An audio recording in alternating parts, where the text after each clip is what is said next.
ঘাটালের মানুষ যে দুর্ভোগ, সে দুর্ভোগ দিনের পর দিন ধরে ভোগ করছে। একবার দুবার নয়, বহুবার কিন্তু ঘাটালের মানুষ বন্যা কবলিত হলো। রাস্তা না নদী বোঝা দেয়। ঘাটাল মাস্টার প্ল্যানের কাজ শুরু হলেও কিছুতেই যেন জল যন্ত্রণা থেকে মুক্তি নেই ঘাটালবাসীর। দিনের পর দিন নৌকা করেই চলছে যাতায়াত, ব্যাহত জনজীবন। জেলা পুলিশের পক্ষ থেকে বন্যা কবলিত এলাকায় পৌঁছে দেওয়া হচ্ছে রান্না করা খাবার, সঙ্গে ওষুধ ও নিত্য প্রয়োজনীয় জিনিস। মঙ্গলবার বন্যা পরিস্থিতি খতিয়ে দেখতে ঘাটালে যাওয়ার কথা মুখ্যমন্ত্রীর, খবর সূত্র মারফত। তবে দুর্ভোগের শেষ কবে তাই নিয়ে সন্দিহানে বন্যা কবলিত এলাকার মানুষেরা। ঘাটাল মাস্টার প্ল্যান তো দীর্ঘদিন ওই হয়েই যাচ্ছে হচ্ছে হবে তার কি দেখছে আর এখন হলে ভালো, না হলে আরো ভালো, এইভাবেই চলবে আর কি করবে। ওই তো কত বন্যা, আষাঢ় মাস থেকে প্রথম থেকে।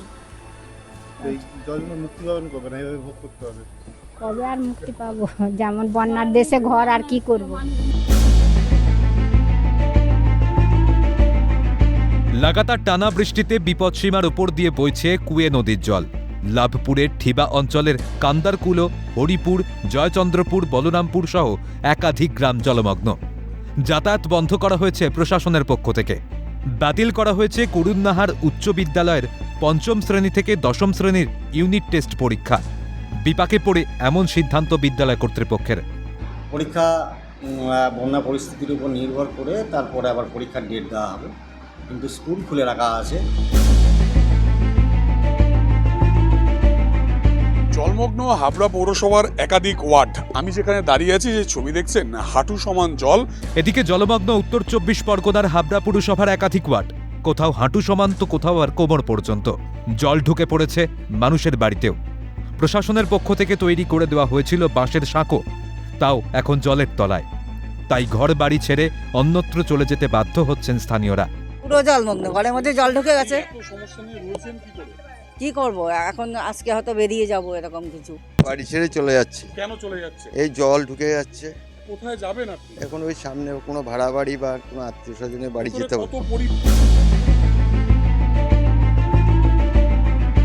জলযন্ত্রণার সম্মুখীন মধ্যমগ্রামের পশ্চিম খিলকাপুর পঞ্চায়েতের পূর্ব নেতাজি পল্লী গ্রাম এলাকার প্রায় শতাধিক বাড়ির ভিতর জল। রাস্তা, মাঠ, পুকুর সর্বত্রই এক হয়ে দাঁড়িয়েছে। এক প্রকার জলবন্দী অবস্থায় দিন গুজরান। অভিযোগ, ভোটের সময় দেখা মেলে জনপ্রতিনিধিদের। হ্যাঁ, ভোটের সময় তো হাত জোর করে তারা নিতে চলে আসে ভোটটা। আমাকে দিদিভাই ভোটটা দেবেন, দাদাভাই ভোটটা দেবেন। ভোট মিটে গেলেই আর চিনি না। একেবারে বিস্ফোরক অভিযোগ করছে এখানকার এলাকার মানুষজন, যা এই যে পঞ্চায়েত আছে, সেই পঞ্চায়েতের তরফ থেকে ভোট আসলে কিন্তু তারা হাত জোর করে ভোট নিতে আসে এবং তারপরেই কিন্তু তাদের আর দেখা নেই। ২০২২ সালে গঙ্গা ভাঙনে তলিয়ে গিয়েছিল হুগলির বলাগড়ের চর খয়রাবাড়ি প্রাথমিক বিদ্যালয়। হাইকোর্টের নির্দেশে বিদ্যালয়টি অন্য জায়গায় নতুন করে তৈরি হলেও বর্তমানে জল যন্ত্রণা থেকে মেলেনি রেহাই। বিদ্যালয়ের চারদিকে জল জমে থাকায় একটি টিনের চালা ঘরে চলছে পঠন পাঠন। এখন তোমরা কোথায় পড়াশোনা করছো, কোথায় স্কুল যাচ্ছ? ওই যে ওই দিকের একটা টিন স্কুল আছে, এখানে। নিকাশি ব্যবস্থা না থাকায় দুয়ারে জল যন্ত্রণা। দিনভর বৃষ্টিতে জলমগ্ন মুর্শিদাবাদের কান্দির মহলন্দি ১ নম্বর অঞ্চলের ডাঙ্গাপাড়া গ্রামের ১০টি বেশি পরিবার। এই নিয়ে তৃণমূলের অন্তরে কোন্দল প্রকাশ্যে। তৃণমূল পরিচালিত পঞ্চায়েতকেই দায়ী করেছেন তৃণমূলেরই পঞ্চায়েত সদস্য। আমাদের জলমগ্ন, আমাদের কিছু করছে না, অঞ্চল থেকে কিছু দিচ্ছে না। আমরা অক্ষম মানুষ, আমাদের ছেলে নাইখো। গোটা গ্রাম জলে ভাসছি। আমরা পঞ্চায়েতকে বলেও এর পঞ্চায়েতে কোনো সমাধান করতে পারে না। প্রতি বছর বর্ষায় ভোগান্তির শেষ থাকে না।